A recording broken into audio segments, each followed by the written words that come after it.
Olá, turma. Bom dia, boa tarde, boa noite.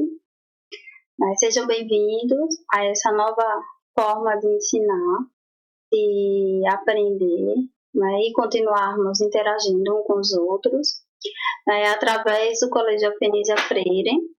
Vamos dar continuidade ao nosso conteúdo programado para o primeiro semestre. Esse assunto é para a nossa primeira prova, ainda prova aberta. Bem-vindos, alunos do segundo ano do ensino médio do Colégio Penísia Freire. Teremos atividades também sobre o assunto de interpretação de texto também. Espero que vocês gostem. E o nosso assunto, essa nossa terceira aula, via espaço virtual, o nosso assunto é pressupostos e subentendidos, que são bem cobrados, em interpretações de texto, em diversas provas. Toda prova, vamos assim dizer, precisa de interpretação de texto. E há elementos que nos ajudam a compreender melhor, a interpretar a compreensão e a interpretação do texto, não é verdade? Então, vamos tentar aqui aprimorar um pouco essa parte que é de bastante utilidade no nosso dia a dia, nas nossas provas, nos nossos concursos, enfim. Sejam bem-vindos e vamos iniciar a nossa aula. Vamos lá, pressupostos e subentendidos. Olha, a comunicação, ela pode sim ir além da palavra, Às vezes, as pessoas expressam algo, o texto traz alguma informação, tem a parte escrita, mas há informações que ficam além do texto, além da palavra ali propriamente escrita, propriamente comunicada, falada ali, no momento. Então, fica essa situação dos pressupostos, algo que é facilmente identificado, e o que está subentendido naquele texto, como eu posso interpretar, compreender, aquele texto. Então, é um assunto que eu vou abordar com vocês. Tem exercício nos módulos de vocês a respeito desse assunto. Também olhem lá no sumário de vocês, nos assuntos, lá do módulo, que tem também pressupostos e subentendidos para vocês aprimorarem mais essa parte de identificar o que está facilmente exposto no texto e o que pode estar de forma mais que exige um pouquinho de interpretação, de intertextualidade minha, de compreensão além do que está ali do texto. Não extrapolando o que está no texto, viu, gente? Cuidado. Há ainda um limite para isso. Há uma coerência, de fatos. Por exemplo, quando eu peço que vocês elaborem uma produção de texto, esse texto ele tem que ter coerência. Eu não posso expor informações em que não segue uma coerência, certo? Então, os textos, a partir do momento que eu posso compreender, eu também não posso estar extrapolando que não foi realmente isso que está exposto no texto, mesmo que está além dessas palavras, certo? Vamos continuar. Olha, como eu disse a vocês, nem tudo fica de modo claro no texto. É verdade, isso é fato. Tanto é que quando tem provas de concurso, quando tem provas de interpretação de texto, e que é solicitado que a pessoa, que o participante, o aluno discente, tente marque a alternativa correta, incorreta, Então, nós temos que voltarmos para o texto e ver o que o enunciado pediu, Se a informação pode ser realmente uma daquelas alternativas, e há questões que informam que não pode ser nenhuma, Ou há questões que pedem A1, A2 certa, A3 e A4, não é? Então, nós temos que nos atentarmos a essas formas de pedir e como a banca pede, né? Tem bancas que pedem de uma forma, utilizam nomenclatura, né, que é propriamente daquela banca, e às vezes vamos fazer uma prova e não sabemos disso. Então, podemos errar a interpretação, a compreensão do texto, simplesmente por não nos atentarmos como é que a banca pede, como é que é solicitado naquele texto, naqueles tipos de texto.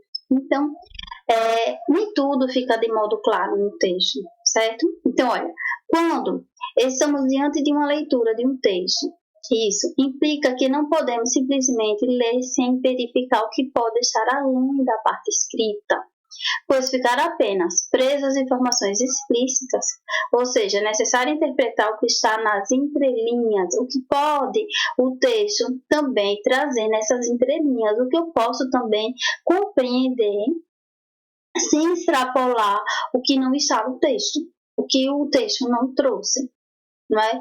Eu posso dizer que tiro nota ruim. A sala tirou nota ruim. Até você, fulano. Ou seja, esse até, né? Esse até deixou ali, né? Que aquela pessoa habitualmente não tira nota ruim, não é? Ou seja, eu posso dizer que a turma toda tudo bem, mas até fulana, não é? Então, mas aí não ficou claro se a prova foi difícil ou se os alunos não estudaram, né? Então, aí eu não posso já trazer uma interpretação sobre isso, certo? Então, eu tenho que tomar cuidado para não extrapolar o que não foi dito, não é? Por mais que eu tente dizer que eu posso ir além do que está escrito, mas ir além do que está escrito de forma compreensível e coerente, certo? Então, temos que tomar cuidado, não é? Ao verificar essas partes, a parte do texto, a enunciados que pedem, né?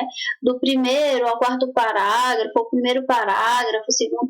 Então, eu tenho que retomar a leitura, verificar se tem elementos coesivos que informem essas situações que modificam o sentido, que esclarece o sentido, que adiciona mais o sentido, certo? Então, nós temos que ficarmos atentos a essas situações que estão nos textos, em tirinhas, nas diversas tipologias textuais, nos gêneros, né? Então, vamos prosseguir. Olha, eu tenho aqui uma tirinha, né? Aí o menino fala assim: a gente procura por boas notícias. É verdade, sempre procuramos por boas notícias, não é? Embora hoje os noticiários não trazem, não é, boas notícias, ou seja, só trazem o lado ruim, não é?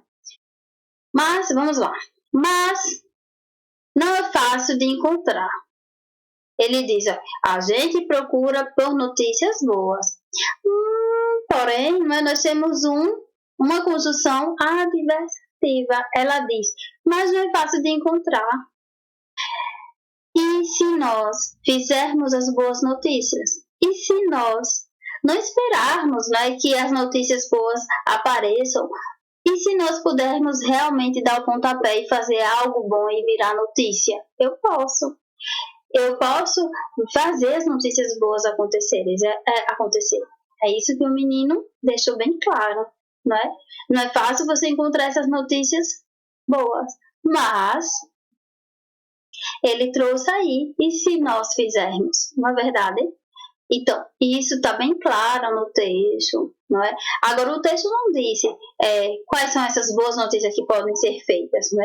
Aí cabe também do conhecimento, além de cada leitor, né? O que cada leitor pode estar fazendo de boa notícia todos os dias, não é? Por alguém, pela família, pelo vizinho, por quem eu posso fazer também acontecer boas notícias. Não esperar somente o noticiário estar ali trazendo boas notícias. Então, vejam que poderia, não é?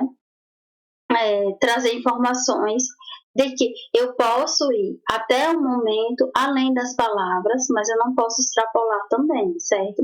O garotinho aí ele não disse quais seriam essas boas notícias, mas que podemos fazê-las, certo? Olha outra teoria. Essencial à vida de todos os seres vivos começa com a letra A. Como você... Aí ele diz, é óbvio que é água.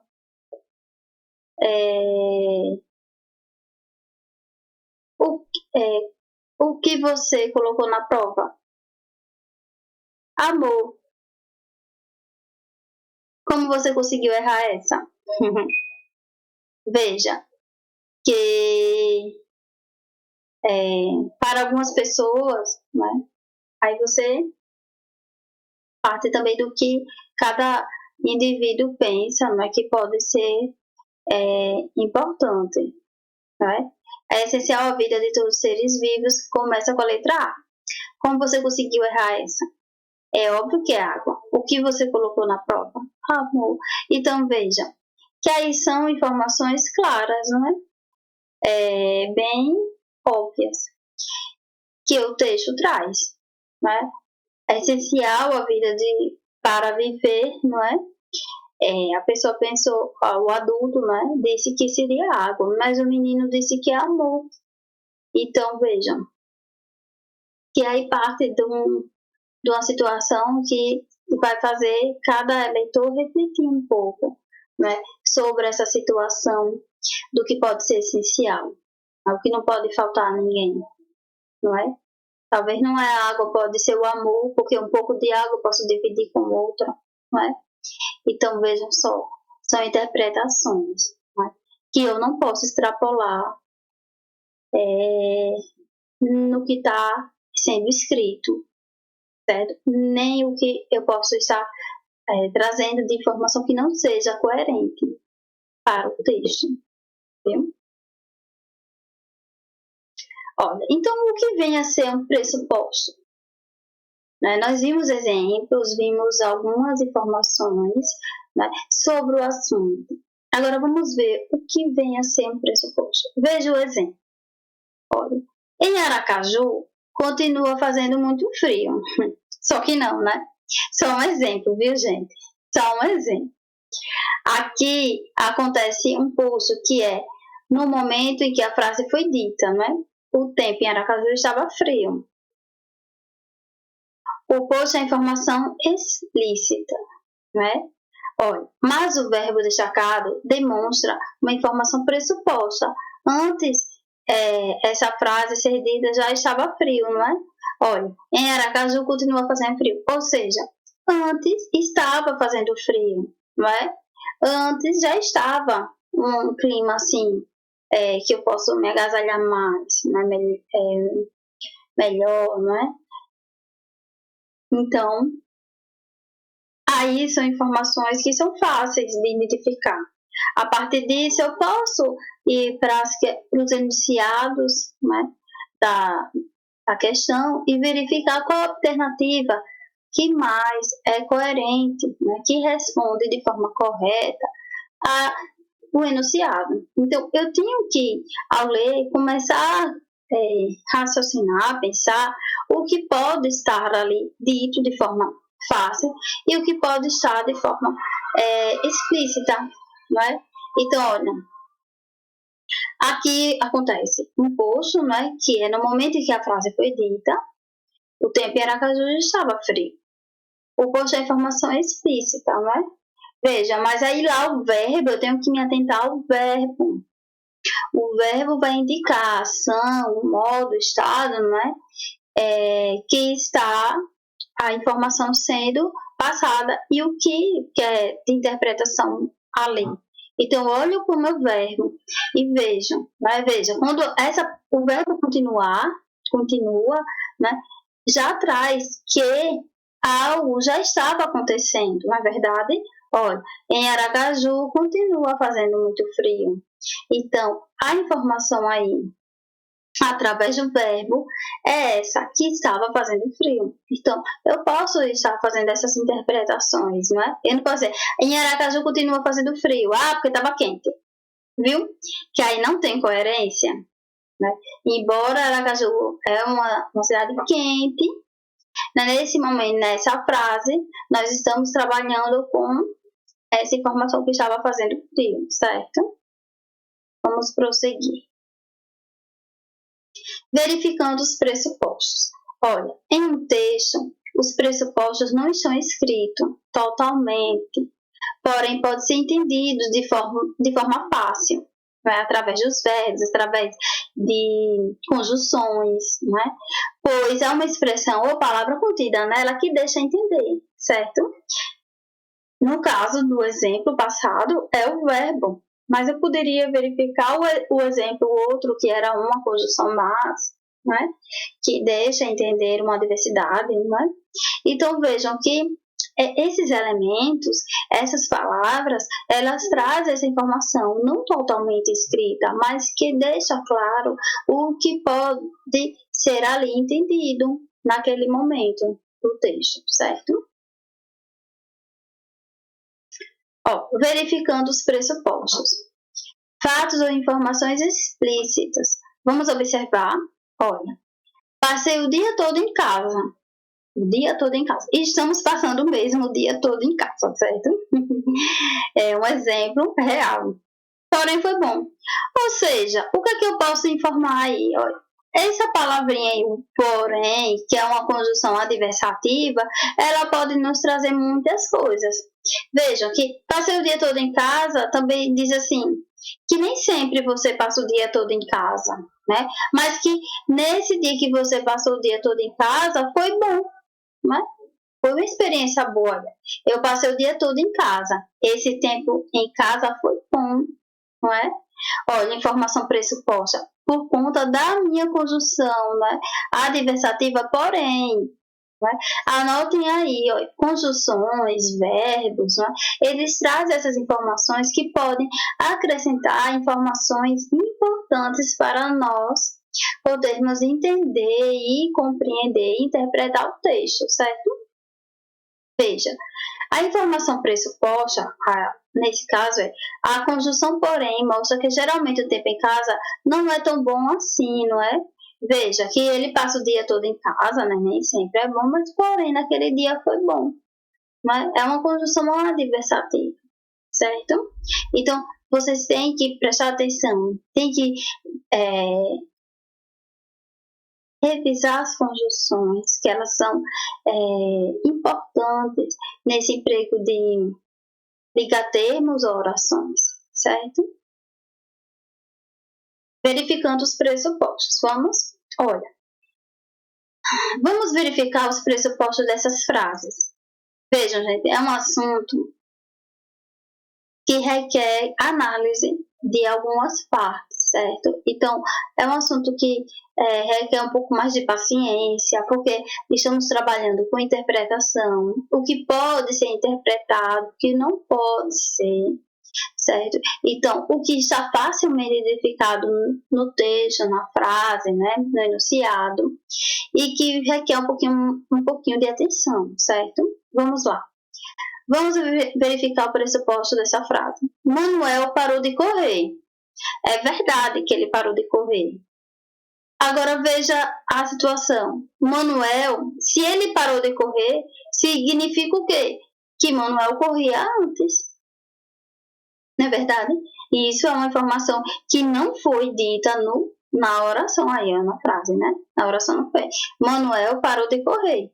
Não foi. Mas veja que já dá para entendermos que ele corria antes, certo? Eu não posso dizer, nesse caso aí, que Manuel não corria, não é? Antes. Porque aí, quando ele falou parou de correr, é óbvio que um pressuposto, né? Um entendimento que posso compreender nessa situação é que Manuel corria antes, certo? Então, se tivesse alternativas, né, para você marcar, Manuel nunca correu, não é? Veja que aqui se encaixaria melhor, de coerência seria Manuel corria antes, certo? Olha, Ainda que tenha chovido, esse feriado foi muito agradável. Veja o que eu posso interpretar daí. Que geralmente, com a chuva, as coisas não ficam muito agradáveis, não é? Mas ele disse que ainda que tenha chovido, esse feriado foi bom, foi agradável, foi legal.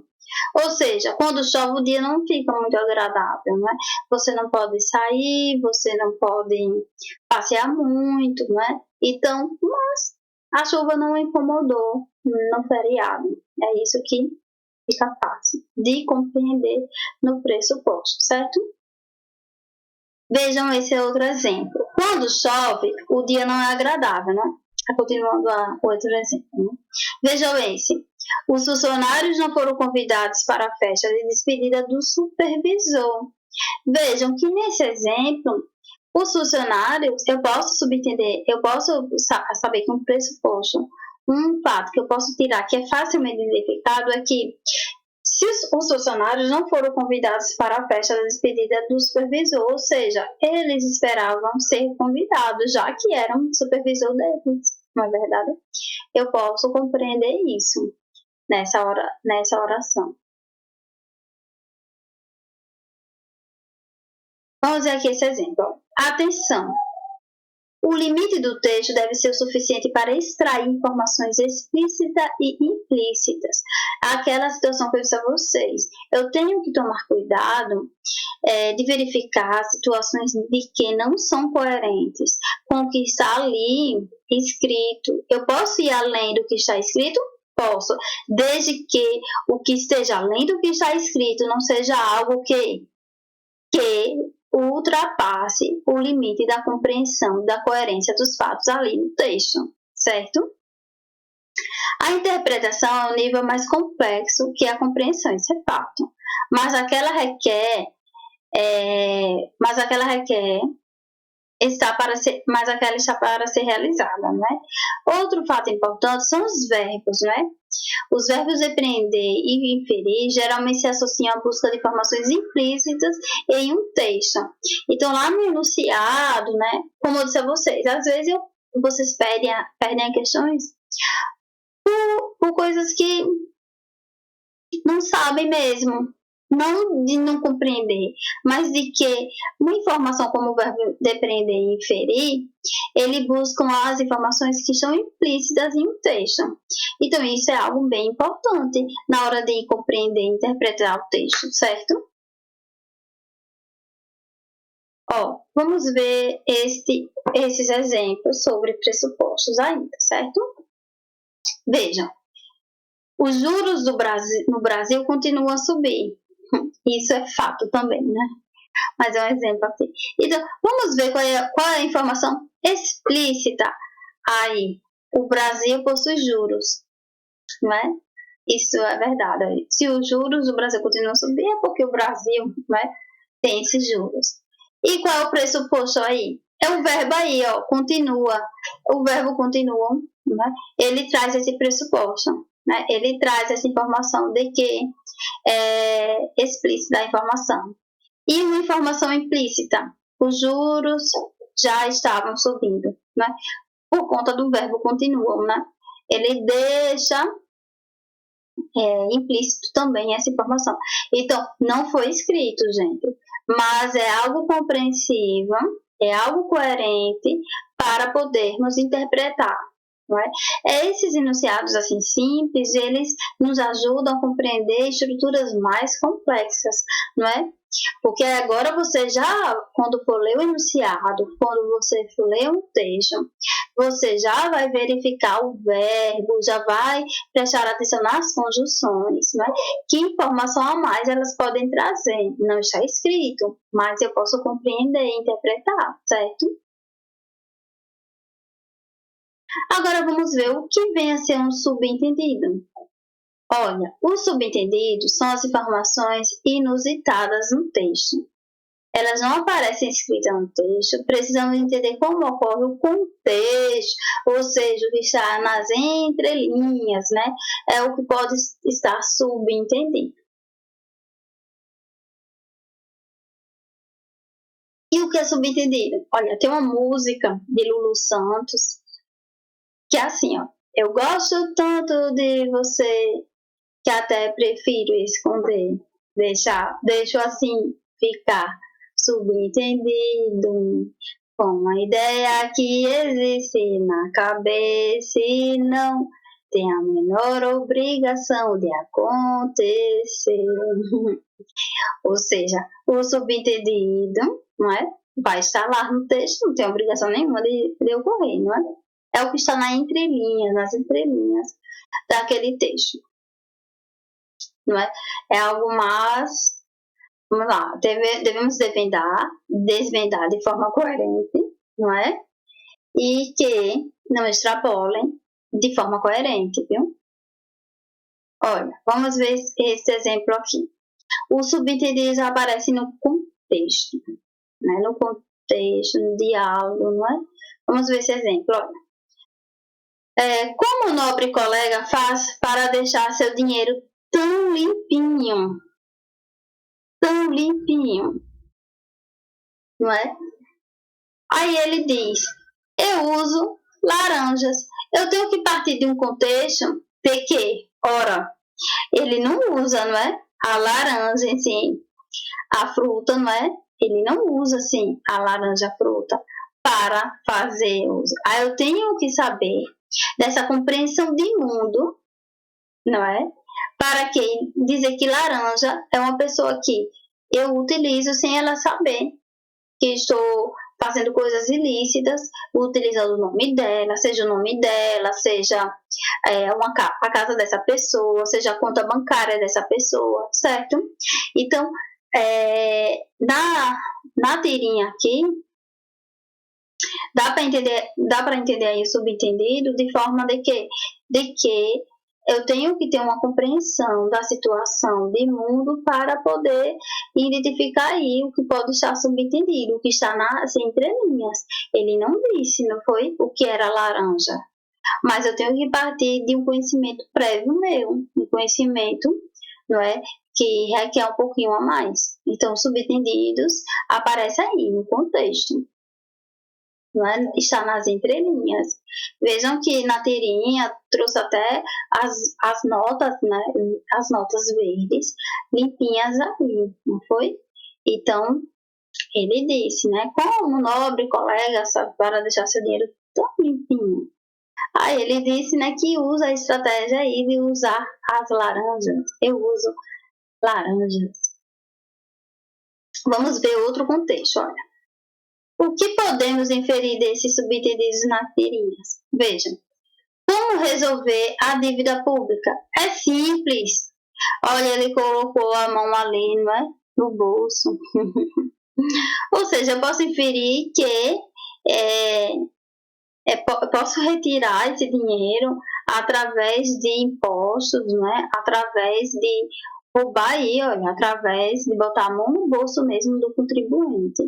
Então, eu posso subentender também, está nas entrelinhas, né? E parte de um contexto de informações previamente estabelecida de conhecimento do leitor, né? Das pessoas, dos indivíduos, para compreender essa situação, né? Como vai resolver essa dívida pública?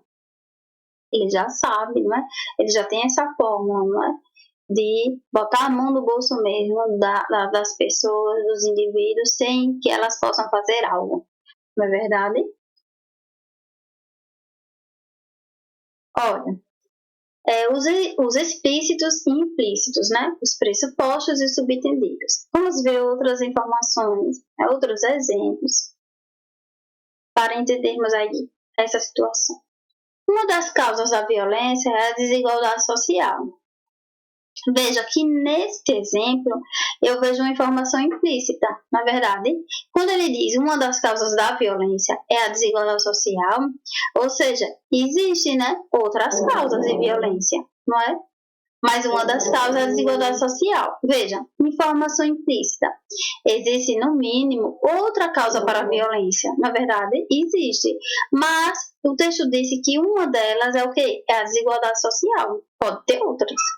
Mas tem a principal aqui que ele trouxe para a desigualdade social. Qual é a informação implícita, não é? Não há outra causa para a violência. A única causa é a desigualdade social? Não, né? Uma das causas da violência é a desigualdade social, mas existem outras, né?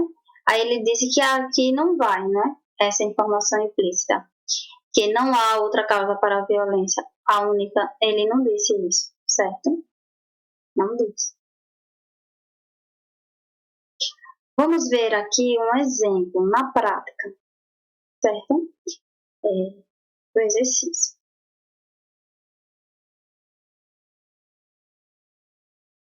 Na prática, é um texto, nós vamos ler aqui esse texto para identificarmos as alternativas, certo? Olha, a memória social, que vulgarmente se denomina tradição ou cultura, é sempre feita de uma história com H maiúsculo e marcada por momentos que permitem alternâncias, certas entre o que foi concebido e vivido como rotineiro e habitual, e aquilo que foi vivenciado como crise, acidente, festa ou milagre. Isso se deve ao fato de um homem ser o único animal que se constrói pela lembrança, pela recordação, pela saudade e se desconstrói pelo esquecimento e pelo modo ativo com que consegue deixar de lembrar. Na sociedade brasileira, como em muitas outras, o rotineiro é sempre equacionado ao trabalho ou a tudo aquilo que remete a obrigações e castigos, a tudo que se é obrigado a realizar ao passo que o extraordinário, como o próprio nome indica, é fora de comum e, exatamente por isso, pode ser inventado e criado por meio de artifícios e mecanismos próprios. Cada um desses lados, tal como as duas faces de uma mesma moeda, permite esquecer o outro. No entanto, tanto a festa quanto a rotina são modos que a sociedade tem de exprimir-se, de atualizar-se concretamente, deixando ver a sua alma ou seu coração. Aí diz de quem foi, né? De quem é o texto. O que faz o Brasil, Brasil. Rio de Janeiro, né? De que ano é da Petá. Vamos para as alternativas. Há elementos no texto que permitem a seguinte inferência. Vamos ver. Letra A. A memória de fatos relacionados à vida privada é irrelevante na dinâmica da sociedade. Bem, o texto na letra A, ele infere, né? O texto não traz essa inferência sobre a relevância da memória de fatos. Então, não pode ser a letra A, né? Quando ele diz a memória de fatos relacionados à vida privada é irrelevante, né? Ele não infere sobre essa relevância no texto, certo? Não traz essa irrelevância. Ou seja, não é irrelevante, né? Ele não traz isso. Na B, o ser humano é o único animal dotado de memória. Ele diz assim, o ser humano é o único animal dotado de memória. Aí ele diz, o homem é o único animal que se constrói, né? Pela lembrança. Não é? Então não pode ser a letra B.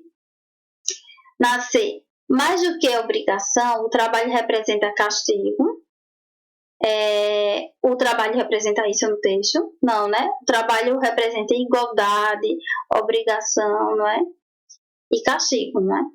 Mas ele diz que no trabalho, na letra C, mais que obrigação, o trabalho representa castigo. O trabalho representa igualdade, né? Obrigação e castigos, e não mais obrigação. Ele também traz igualdade. Na D, ele diz assim, o hábito pode momentaneamente ser relegado a segundo plano em favor da invenção e vice-versa.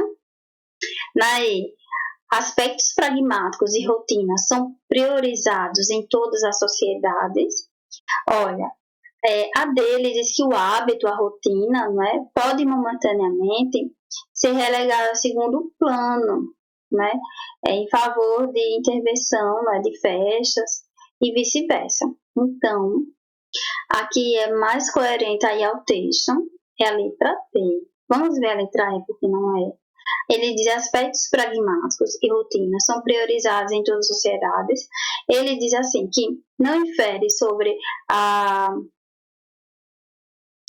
esses aspectos pragmáticos e rotinas não abarca todas as sociedades, né? Porque ele diz que aspectos pragmáticos e rotinas são priorizados em todas as sociedades e não são em todas as sociedades, né? Não é em toda a sociedade que é utilizado aí, apenas na sociedade brasileira, que foi o que o texto informou, certo?